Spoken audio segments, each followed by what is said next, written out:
Welcome बच्चों। हम देखेंगे Newton's universal law of gravitation. देखिए, नाम में ही बहुत कुछ लिख के रखा है यहाँ, और हम उसके बारे में थोड़ा देखेंगे बच्चों। थोड़ा उसके पहले थोड़ा मुझे ब्रश निकालना है, और ब्रश आ गया मुझे। तो बच्चों, ये न्यूटन्स की बात चल रही है, केपलर की नहीं, ख्याल में रखिए। और यूनिवर्सल मतलब क्या है? यूनिवर्स में लागू। यूनिवर्सल मीन्स पूरे विश्व में, पूरे हमारे ब्रह्मांड में लागू है ऐसा law of gravitation. Law of gravitation देखने जा रहे हैं हम।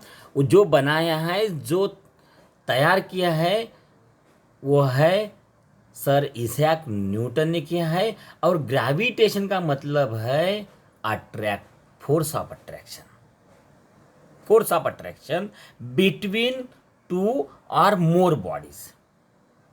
बराबर है।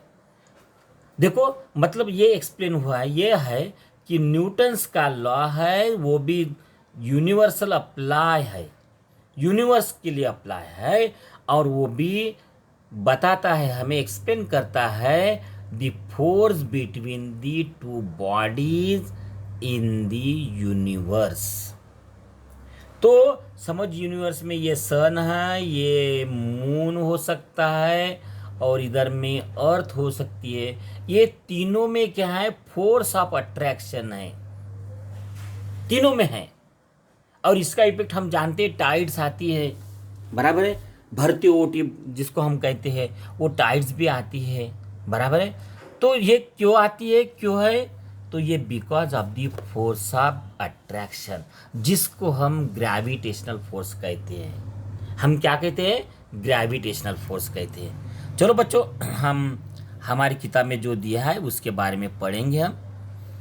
तो क्या दिया है देखिए, all above consideration including Kepler's law led Newton formulated the theory of universal gravity। देखो, ये कोई नई बात नहीं है। ये कहाँ से लाई है? कहाँ से लाई है? केपलर्स लॉ से। केपलर्स लॉ को ही उसने मॉडिफाई किया है। किसने? न्यूटन्स ने। केपलर के ऑब्जर्वेशन थे, और ऑब्जर्वेशन में से उन्होंने कुछ लॉज लीड किए थे, कुछ लॉज बनाए थे by the observation, not through this scientific proof. But ये ऑब्जर्वेशन ही क्या किए? न्यूटन ने लीड किए, आगे लिए, और उन्हें through the mathematical formula he try to explain the force of attraction between two universal bodies. समझे? उसने इसलिए यूनिवर्सल ग्रेविटी कहा गया है। देखो, उसको क्या कहा है? Universal gravity. तो देखिए, all about consideration including Kepler's law led Newton's to formulate his theory of universal gravity. बराबर है। और बाद में क्या है? According to this theory every object in the universe attracts every object with a definite force. बहुत ही अच्छा। देखो, अकॉर्डिंग टू द थ्योरी, ये थ्योरी के अनुसार, क्या है?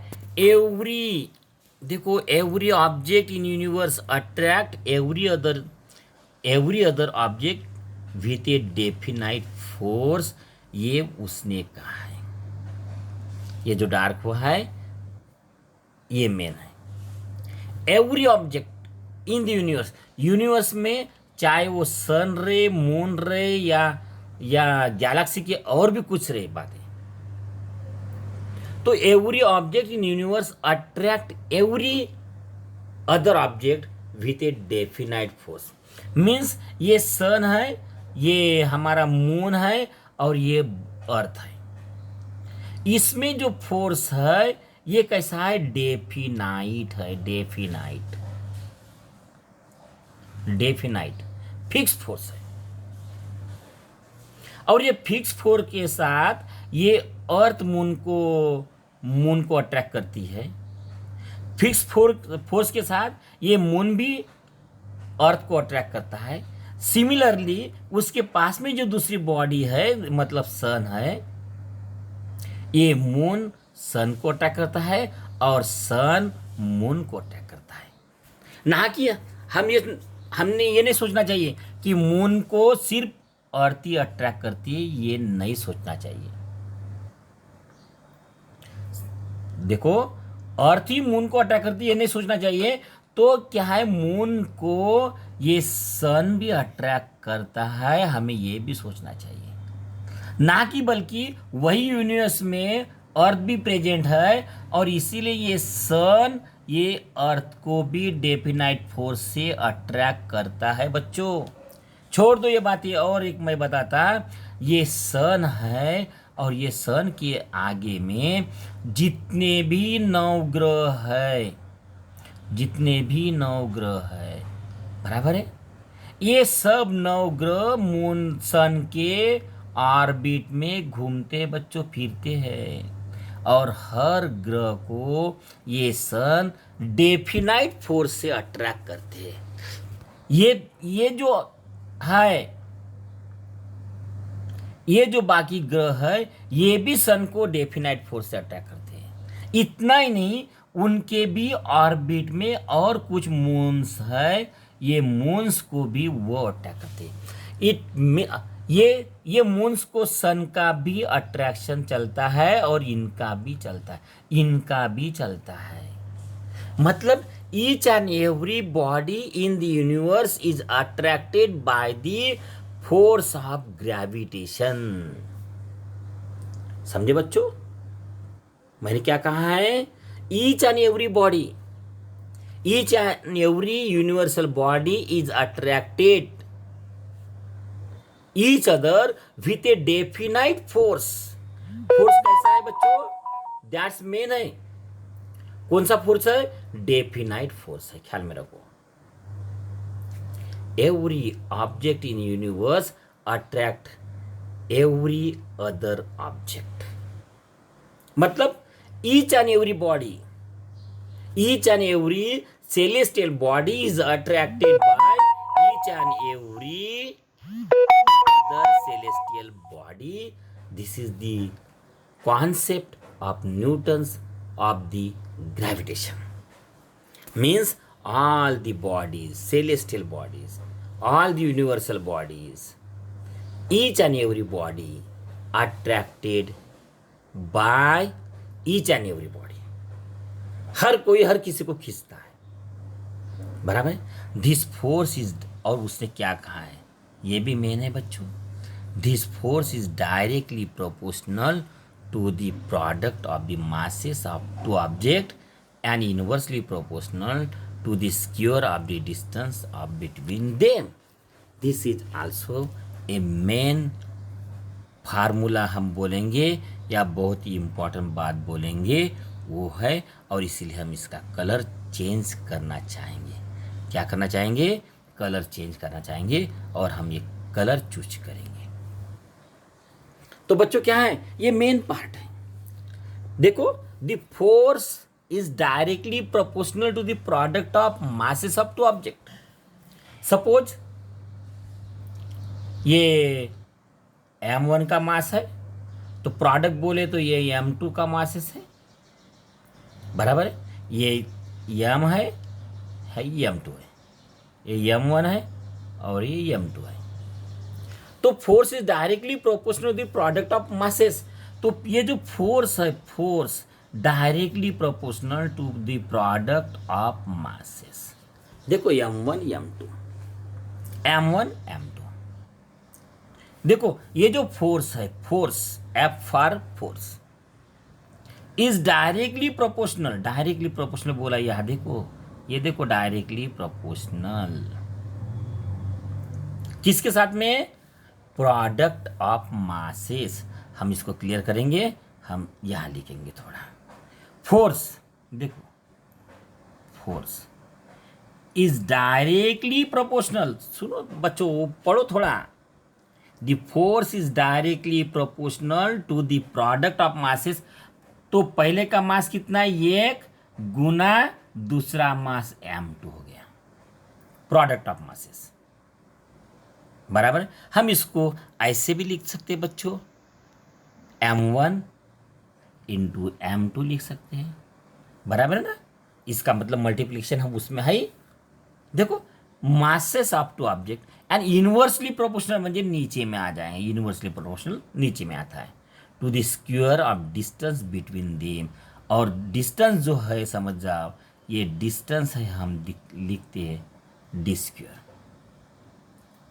हम इसको आर स्क्वायर आगे में लिखेंगे, कोई प्रॉब्लम नहीं, हम आर स्क्वायर भी लिख सकते हैं। ये डी फॉर डिस्टेंस है, हम लिखा, इसको हम आर भी लिख सकते हैं ना बच्चों, कोई प्रॉब्लम नहीं है। तो क्या हुआ, हमारा ये कलर की ये जो लाइन है, ये इंपॉर्टेंट लाइन है, और इसमें से हमने क्या किया, force is directly proportional to the m1 into m2। m1 क्या है, एक बॉडी का मास है, और m2 क्या है, दूसरे बॉडी का मास है, और divided by square of the distance. हम दो फ्रेंड हैं बच्चों, इसके पहले हम एक क्वेश्चन पूछा था, हम उसको भी थोड़ा देख लेंगे। या क्वेश्चन पूछा था क्या, नहीं, आगे में पूछा है बच्चों, मेरे ख्याल से आगे में पूछा होगा, तो आगे में देख लेंगे हम, ठीक है, बाकी कोई प्रॉब्लम नहीं। लेकिन ये बात एक है, यदि समझ जाओ हमारा फोर्स निकालना है, देखो समझ जाओ, ये तुम्हारा फ्रेंड है, m1 नाम का तुम्हारा फ्रेंड है, और उस गुना m2 तुम्हारा दूसरा फ्रेंड है, इसका मास मतलब आप जितने किलो के, 50 किलो के होगे, और ये 70 किलो का होगा, तो इसका जो फोर्स है ये कैसा रहेगा, directly proportional to the product of masses. और ये फोर्स क्या होता जाएगा, directly proportional to the masses, मतलब जैसा हमारा वजन बढ़ता जाएगा, फोर्स बढ़ता जाएगा। अब देखो, इसका मतलब ये है बच्चों हमारा, कि समझो हमारा प्रोडक्ट समझो 10 किलो का है, और 10 किलो का है, तो 100 हो गया बच्चों मास। तो हमारा फोर्स जो रहेगा, जो कुछ रहेगा 100 किलो में जो फोर्स रहेगा, ये लेस ध्यान रहेगा 200 किलो का। 200 किलो में 200 किलो का फोर्स रहेगा, ये लेस ध्यान रहेगा 300 किलो का। 300 किलो का लेस ध्यान रहेगा 400 किलो के बीच में। क्यों? क्योंकि जैसा जैसा हमारा वजन बढ़ता जाएगा, मास बढ़ता जाएगा, वैसा फोर्स भी बढ़ता जाएगा, क्योंकि वो डायरेक्टली प्रोपोर्शनल है। क्या है? Directly proportional. लेकिन हमारा ये फोर्स कब घटता जाएगा? देखो, force is directly proportional to m1 m2 बोला, और inversely proportional to the distance बोला, डिस्टेंस स्क्वायर। मतलब हमारे दो बॉडी का अंतर जैसा बढ़ता जाएगा, वैसा फोर्स घटता जाएगा। यानी फोर्स हमारा बढ़ता जाएगा, मतलब डिस्टेंस घटता जाएगा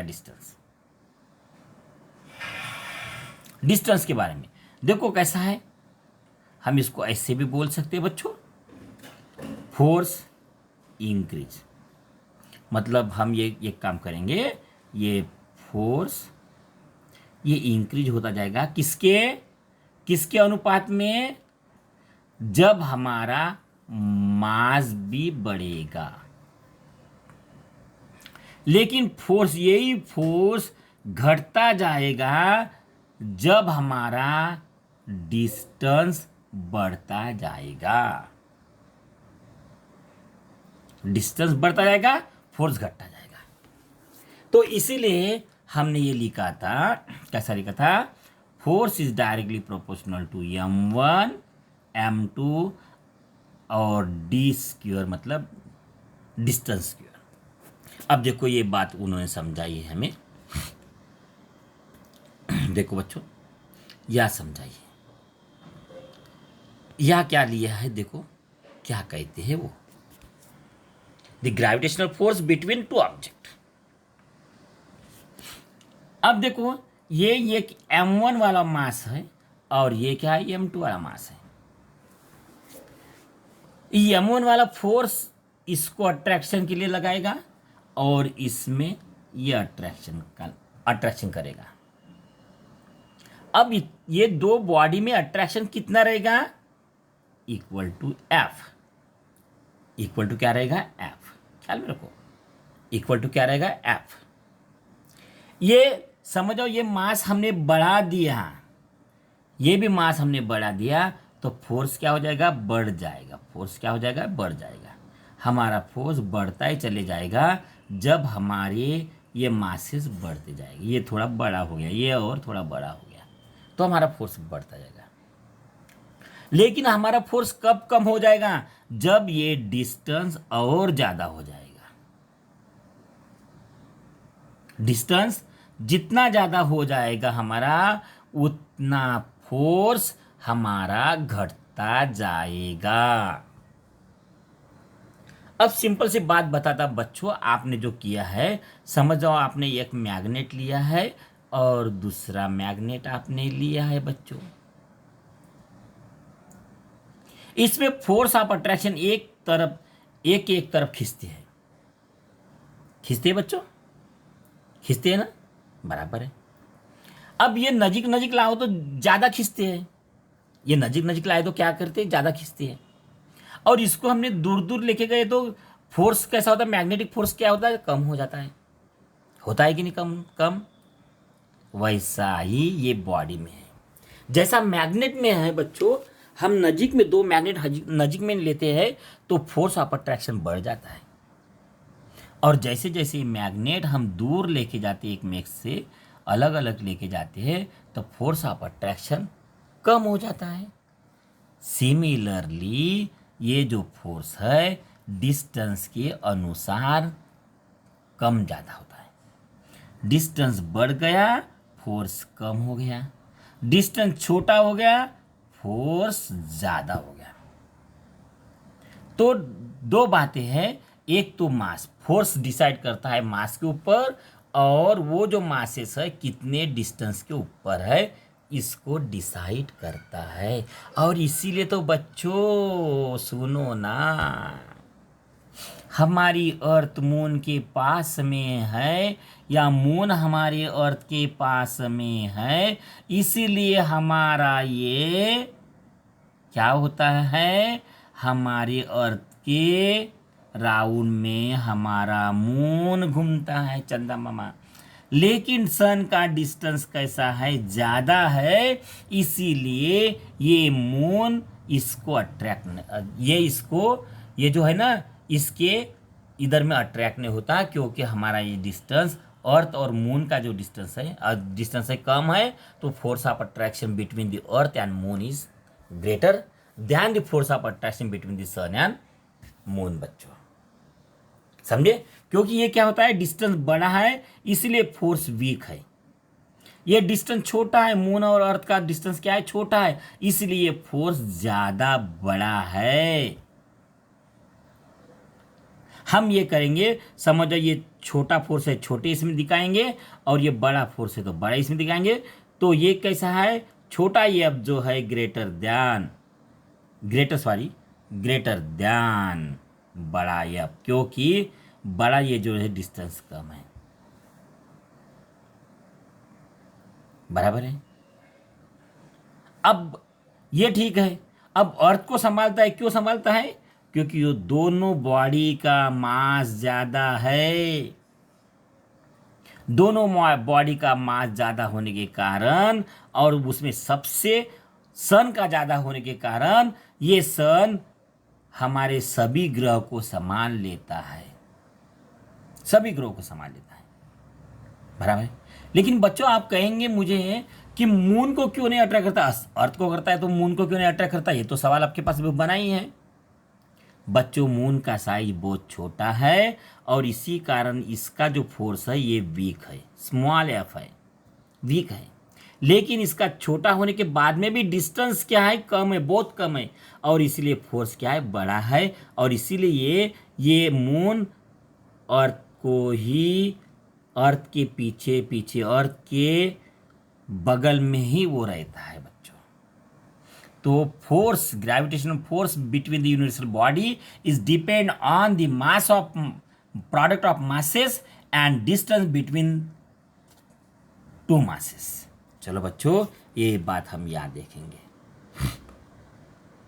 तो देखो यही बताने की कोशिश की है बच्चों। Force of F is directly proportional to m1 m2 और inversely proportional to the d2। हम इसको देखो यहाँ और दिया है, हम देख लेंगे। हाँ, उसके पहले हम ये देखेंगे, इसका मतलब ये है force is directly proportional to m1 m2 और दूसरा फार्मूला हम ये कर सकते हैं, force is inversely proportional to the square of the distance. ठीक है। अब जब हम ये जो है अनुपात का साइन जब निकालते हैं और उसके जगह में इक्वल का साइन लगाते हैं तो ये होता है के लगाना पड़ता है, कांस्टेंट लगाना पड़ता है, जरूरी होता है। तो फोर्स इज इक्वल टू के m1 m2 और force is universally proportional to the के इंटू 1/d²। बच्चों 1/d², मतलब ही हम इसको ऐसा लिख सकते हैं 1/d²। ओ माय गॉड, ऐसी बात हो जाती है बच्चों। ठीक है, तो इस तरह से हमने देखा है हमारा ये बातें। चलो बच्चों आगे की ओर चलते हैं बच्चों। तो ये जी यानी क्या होता है बच्चों? हमने जी की जगह में अभी के लगाया था, के को हमने कांस्टेंट कहा था, कांस्टेंट। तो ये है हमारा G is the constant of proportionality. It is called क्या कहते हैं? Universal gravitational constant. हमने के लगाया था या किताब वालों ने जी लगाया है। जी इंडिकेट क्या है? तो G is the constant of proportionality and is called universal gravitational constant. ये ग्रेविटेशनल का जी हमने यहाँ लगा दिया, इंडिकेट कर दिया जल्दी समझने के लिए। बच्चों देखो इसका ही मतलब क्या होता है, देखो जो मैंने बताया वही होता है। तो force is directly proportional to m1 m2 और inversely proportional to the square of distance, ये बताया गया है। यदि हम इक्वेशन के तौर पे निकाल जाएंगे तो ये साइन जो है ये निकालने के लिए हमें के लगाना पड़ेगा, कांस्टेंट लगाना पड़ेगा और ये कांस्टेंट जी के रूप में लगा दिया। एम प्रोडक्ट ऑफ देखो force is equal to m1 m2 into G रहेगा और force is equal to g/d² रहेगा, ये d² रहेगा। अब इसका हम शॉर्टकट क्या दिया है हमने ये देख लेते हैं बच्चों। चलो बच्चों हम ये पढ़ने की कोशिश करते हैं और समझने की कोशिश भी हम करते हैं। तो बच्चों देखो, the above law means that if masses of one object is double the force between the two object also double. Very good बच्चों, बहुत ही बढ़िया है। सेंटेंस बहुत बढ़िया है बच्चों। हम इसको हाईलाइट करना चाहेंगे और करेंगे ही, क्यों ना करेंगे, बहुत ही इंपॉर्टेंट है। तो वन देखो, the mass of one object is double. समझ जाओ हमने जो मास किया है एक ऑब्जेक्ट का डबल कर दिया, तो force between two object also double.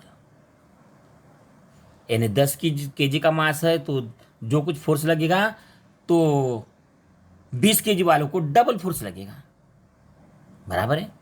हमने मास डबल कर दिया। हमने क्या डबल कर दिया बच्चों? मास डबल कर दिया। देखो one mass of one object is double कर दिया, तो force between two object also double, force भी डबल हो जाएगा क्योंकि डिपेंड अपॉन दी मास। और बाद में क्या बोलती? If the distance is double the force decrease by the factor of 4। ये हम अलग कलर से कर देंगे। लेकिन देखो बच्चों, देखो यदि डिस्टेंस डबल हो गया तो force decrease by factor of 4। Factor of four से वो कम हो जाएगा। फैक्टर ऑफ फोर उसको हम क्या है, आधा आधा करना पड़ेगा, कम करना पड़ेगा। यदि डिस्टेंस डबल हो गया तो force decrease by factor of force क्या हो जाएगा, घटता जाएगा। अब हमारा जो डी है डिस्टेंस, हमारे माइंड में एक क्वेश्चन आता है, समझो स्फेरिकल बॉडी है तो हम लेंगे यहाँ से इतना डिस्टेंस हो जाता है, लेकिन बॉडी ऐसी कुछ है हमारे पास और ये बॉडी ऐसी कुछ है, तो हम क्या समझेंगे, कैसा डिस्टेंस, ये डिस्टेंस पकड़ेंगे कि कई और पकड़ेंगे, ये बात है। स्फेरिकल बॉडी तो हम समझ जाएंगे ये सेंटर से पकड़ेंगे, लेकिन बॉडी ऐसी कुछ तो भी आड़ी टेढ़ी मेढ़ी है, तो हम डिस्टेंस कैसा पकड़ेंगे, डी की वैल्यू क्या पकड़ेंगे, कहाँ से डिसाइड करेंगे हम डी की वैल्यू, दैट्स ए क्वेश्चन हमारे पीछे है। और यही बात यहाँ एक्सप्लेन की है बच्चों, यहाँ एक्सप्लेन की है। तो देखो, if two bodies are spherical the direction of the force is always along with the line of joining the center of two bodies and the distance between the center is taken to be d. Very good बच्चों। चलो बच्चों, हम ये भी highlight करेंगे और colour change करेंगे बच्चों, आपके लिए समझने की बात है, समझने के लिए हम कलर तो चेंज करना ही करना पड़ता है। देखो बच्चों, टू बॉडीज आर स्फेरिकल, यदि दो बॉडी स्फेरिकल मतलब ऐसी गोल है, इसका सेंटर यह है, और ये बॉडी ये गोल है, इसका सेंटर डी की value, this centre to centre हमारा डी हो जाएगा। सेंटर टू सेंटर क्या हो जाएगा, डिस्टेंस बन जाएगा, डी हो जाएगा, बराबर है। क्या होता है, डी होता है, डी बन गया। अब ये तो सिंपल सी केस है, क्योंकि इस बॉडी कैसे स्फेरिकल है, तो हम सेंटर से सेंटर तक का अंतर जो बोलेंगे वो डिस्टेंस लेंगे, ना कि ये आउटर मोस्ट का ये डिस्टेंस, ये डी नहीं रहेगा बच्चों, ये डी हमारा नहीं रहेगा, गलत। हमारा डी कहाँ से स्टार्ट हो जाएगा, ये सेंटर टू सेंटर, चाहे बॉडी ये इतनी क्यों ना हो, लेकिन डिस्टेंस उसका सेंटर से ही रहेगा बच्चों। ये वाला डिस्टेंस उसका कदापि नहीं रहेगा, ये डी की वैल्यू नहीं रहेगी बच्चों, ख्याल में रखो, ये डी की वैल्यू नहीं रहेगी, तो ये जो वैल्यू है करेक्ट वैल्यू, ये सेंटर टू सेंटर तक ही रहेगी जब ये स्फेरिकल है। तो इन केस व्हेन, अभी देखो, in case when bodies are not spherical and have irregular shape, then the direction of the force along the line joining their center of mass and d is to be distance between two center of mass। और बच्चों confuse हो गए आप, light fuse हो गया, मुझे मालूम है आपका। येलो की तरफ देखना बच्चों, ठीक है, कहाँ देखना है, येलो हाईलाइट, ये हाईलाइट, इतना पार्ट मैं समझाने जा रहा हूँ। अब देखो क्या है बच्चों, when a bodies are not spherical have irregular shape, suppose ये एक बॉडी है हमारे पास में, ये बॉडी है, ये बॉडी स्फेरिकल नहीं, रेगुलर शेप नहीं है, then the direction of the force is along the line joining their center of mass and d is taken to be the distance between two center of mass। और ये body समझ जाओ, ये हमारी body spherical है। अब बताओ बच्चों, ये बॉडी है हमारी इतनी, अब इसका सेंटर ऑफ मास कहाँ आएगा, ये आएगा, लेकिन ये बॉडी का सेंटर ऑफ मास यह आएगा, आउटसाइड द बॉडी आएगा। क्या आएगा, आउटसाइड द बॉडी, ये बॉडी में है कि इंक्लूड नहीं है, लेकिन सेंटर ऑफ मास यह आ गया बच्चों, ख्याल में रखो, यह है। कभी कभी सेंटर ऑफ मास देखो स्फेरिकल है तो इनसाइड द बॉडी आ जाता है सेंटर ऑफ मास, लेकिन वो यदि वो इरेगुलर शेप की है तो इनसाइड भी आ सकता है और आउटसाइड भी आ सकता है सेंटर ऑफ मास। ख्याल में रखो, इनसाइड भी आ सकता है और आउटसाइड भी आ सकता है। ऐसी कंडीशन में क्या होगा, when the bodies are not spherical, have irregular shape like this, then the direction of force is along the line joining their center of mass। इसका ये सेंटर ऑफ मास है और इसका ये सेंटर ऑफ मास रहेगा, तो ये force की डायरेक्शन रहेगी, ना कि यहां से नहीं रहेंगी। फोर्स ऑफ ये जो है अट्रैक्शन यहां से नहीं रहेंगी, ये सेंटर ऑफ मास से ही चलेंगी फोर्स की डायरेक्शन बच्चों। और क्या बोलते हैं, force along the joining this their center of mass and d is taken to be the distance between two center of mass।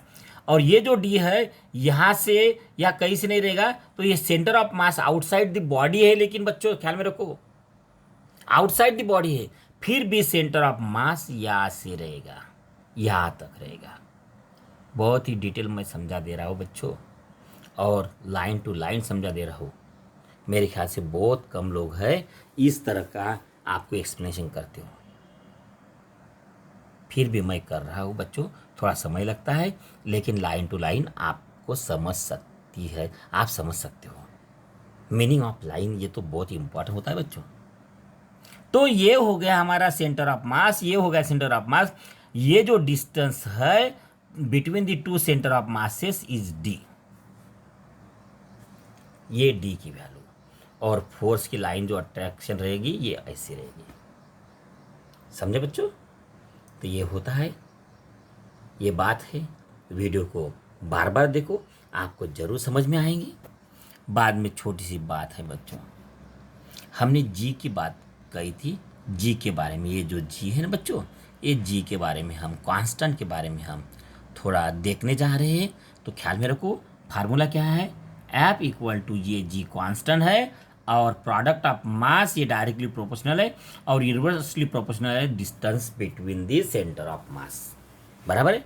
तो ये जी के बारे में हम डिटेल थोड़ा जानना चाहेंगे और जानना चाह रहे हैं बच्चों। We want to know detail about the G. तो जी क्या होता है बच्चों, देखो जी यानी क्या होता है। जी का मतलब क्या है, it can be seen that value of g is a gravitational force acting between two units masses kept at a unit distance away from each other। इसको हाईलाइट ही करना चाहेंगे, चलो हाईलाइट करते थे बच्चों। चलो, it can be seen that G, हम वैल्यू ऑफ जी क्या है, तो ये ग्रेविटेशनल फोर्स है बच्चों। क्या है ये, हमारा ग्रेविटेशनल फोर्स है। थोड़ा ये हो जाता है, ग्रेविटेशनल फोर्स है।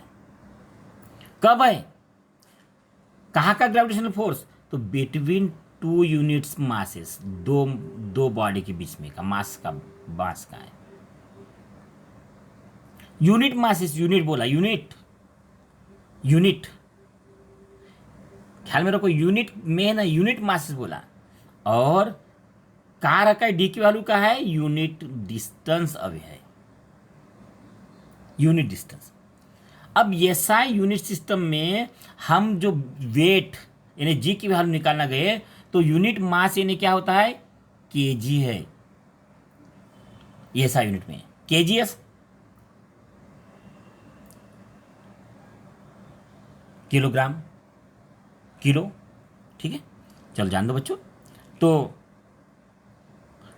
ख्याल में रखो, ऐसा यूनिट में जो है हमारा वो केजी यूनिट है और डिस्टेंस इसमें मीटर में।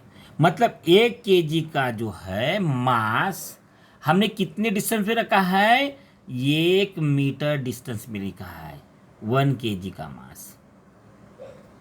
ख्याल में रखो, मास कितना है, 1 केजी का है। 1 केजी मास यदि हमने क्या है 1 मीटर अंतर पे रख दिए है, तो हमारी जो वैल्यू मिलेंगी वो वैल्यू है जी की वैल्यू। और ये वैल्यू कितनी है हम देखना चाहेंगे। Show that SI unit in the unit of the G is newtons metre square per kg square, metre per kg square. मतलब यह है बच्चों, क्या है, न्यूटन फोर्स न्यूटन में गिना जाता है, मीटर स्क्वायर kg इसका स्क्वायर माइनस है, and value of G is experimentally measure by Henry Cavendish, और वो वैल्यू आती है बच्चों, इतनी आती है 6.673 into 10⁻⁻11 Newton metre square per kg square. ऐसी ये वैल्यू है बच्चों। ये वैल्यू हमें जी की वैल्यू लर्न करना है बाय हार्ट। क्या करना है, लर्न करना है बच्चों, लर्न, समझे। तो चलो बच्चों, इस तरह से हमने ये लॉ को समझ लिया। हम बाद में हमारा आगे का पोर्शन हम देखेंगे। चलो हम बाय करते हैं, ये आशा करते हैं कि न्यूटन्स लॉ आपको इतना समझा होगा, ठीक है। और बाद में का पार्ट हम देखेंगे बाद में इसमें, लेकिन इसके पहले थोड़ा ये भी देख लेंगे। छोटी सी एक लाइन है, देखो हमने जो बताया है वही बातें यहाँ बताई गई है बॉक्स में। देखो क्या बताया है, the centre of mass of object is the point inside outside of the object at which the total mass of object can be assumed to be concentrate। Irregular body की बात की हमने, और ये बॉडी है, समझ जाओ, इसका सेंटर ऑफ मास या भी हो सकता है, या भी हो सकता है, या भी हो सकता है बच्चों। ये कभी कभी इनसाइड द बॉडी या भी आ सकता है, या भी आ सकता है, शायद या भी आ सकता है। तो सेंटर ऑफ मास का कॉन्सेंट्रेट है, उसको हमें लेना है। ये इनसाइड द बॉडी आ सकता है और आउटसाइड द बॉडी आ सकता है, समझे। इनसाइड द बॉडी और आउटसाइड द बॉडी भी आ सकता है। बाद में क्या बोलते हैं, द सेंटर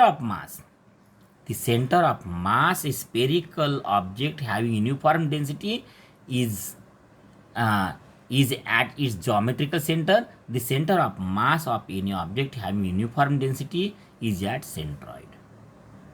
अब देखो क्या होता है बच्चों, यदि वो बॉडी ऐसी बिल्कुल रेगुलर है, डेंसिटी भी यूनिफॉर्म है, स्पेरिकल है, तो जियोमेट्रिकल सेंटर इसका क्या होगा, वो सेंटर में सेंटर ऑफ मास रहेगा। लेकिन यूनिफॉर्म डेंसिटी है, centre of mass of any object, कोई भी ऑब्जेक्ट है और यूनिफॉर्म डेंसिटी है, तो उसका सेंट्रॉइड में होता है मास। कहाँ होता है, सेंट्रॉइड में मास होता है बच्चों। Why did Newton assume inverse square depends on the distance in his laws of gravitation. He has help by Kepler's third law in this as shown in below. हमने अभी देखा है, अभी हमने क्या देखा था, force equal to G product of masses by universal distance D square. ये जो डी स्क्वायर नीचे में क्यों रखा है, ये न्यूटन ने केपलर्स लॉ से लिया है, थर्ड लॉ से लिया है। अब ये कैसा लिया है, हम आगे के वीडियो में हम इसको प्रूव करने की कोशिश करेंगे, हम प्रूव करेंगे। देखो यहाँ भी ये लिया है, ये केपलर्स लॉ का आपको एग्जाम्पल इसमें दिखता है। इस तरह से ये सब हम समझेंगे, समझ लेंगे हम हमारे वीडियो में। वो वीडियो का नाम रहेगा uniform circular motion, magnitude of centripetal force.